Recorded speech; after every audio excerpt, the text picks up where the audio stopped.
అధికారుల శ్రమ ఫలించింది. తిరుమల కొండల చుట్టూ అడవుల్లో కమ్ముకున్న మంటలు అదుపులోకొచ్చాయి.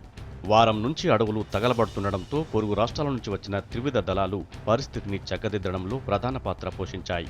శేషాచలంలో చేతక్ హెలికాప్టర్తో సర్వే చేసిన వాయుసేన సిబ్బంది నీటిని చల్లాల్సిన ప్రాంతాలను గుర్తించారు.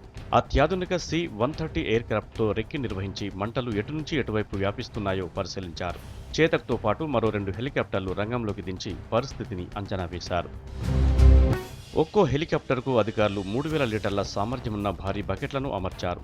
తిరుమల ఆలయ సమీపంలోని కుమారధార ప్రాజెక్టులోంచి నీటిని హెలికాప్టర్లలో తోడుకుంటూ వెళ్లి ఎగసిపడుతున్న మంటలపై వెదజల్లారు. దీంతో మంటలు సాయంత్రానికి అదుపులోకి వచ్చాయి. గవర్నర్ నరసింహన్తో పాటు సీఎస్, ఇతర ఉన్నతాధికారులు పరిస్థితిని సమీక్షించారు. టీటీడీ ఈవో గోపాల్ మంటలు ఆర్పే కార్యక్రమాన్ని స్వయంగా పర్యవేక్షించారు. అగ్ని ప్రమాదంతో 460 హెక్టార్లలో అడవి దగ్ధమైనట్లు తేలింది. మరోవైపు అగ్ని ప్రమాద ఘటనపై సమావేశమైన టీటీడీ పాలక మండలి పలు నిర్ణయాలు తీసుకుంది. భవిష్యత్తులో ఇలాంటి సంఘటనలు జరగకుండా చర్యలు తీసుకునేందుకు కేంద్ర రాష్ట్ర ప్రభుత్వాలతో కలిసి సంయుక్త కమిటీ ఏర్పాటు చేయాలని నిర్ణయించింది. తిరుమల సరిహద్దులను ఇలాంటి ప్రమాదాలు తాకకుండా ఉండేందుకు వీలుగా అడవి చుట్టూ ప్రత్యేకంగా రింగ్ రోడ్డు, ప్రహరీ నిర్మించాలని ధర్మకర్తల మండలి నిర్ణయించింది.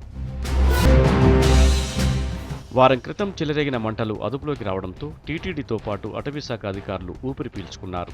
భవిష్యత్తులో ఇలాంటి ప్రమాదాలు జరగకుండా చర్యలు చేపట్టేందుకు సిద్ధమవుతున్నారు.